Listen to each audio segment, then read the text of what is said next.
প্রচন্ড জল পিপাসা হয়েছে, কোথাও জল পাই না, কূপ আছে নাকি খোঁজ করি, করতে করতে করতে করতে এক জায়গা দেখি কি পাশাপাশি দুটো কূপ, জল নাই। এক কূপ আছে চিনি গোলা জল, আর এক কূপ আছে 20টা। মহারাজ তারপর কি কয় যে জল ভেবে খেতে গেলাম, আমি পড়ছি চিনির কূপের ভিতরে, আর তুমি পড়ছো 20টার কূপের ভিতরে। 20টা মানে গু, বুঝতে পারছেন, গলন্ত গু। মহারাজ স্বপ্ন এই পর্যন্ত দেখছেন?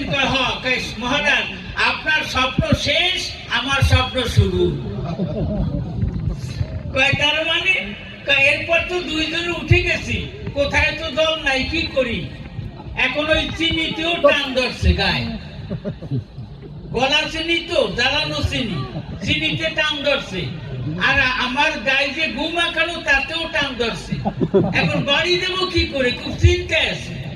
এসে বলছে কি মহারাজ আমার কথায় হাঁটেন, আমি আপনার কাছে আঁকি, আপনি আমার কাছে হাঁটেন। মহারাজ গুক হয়ে দিচ্ছে।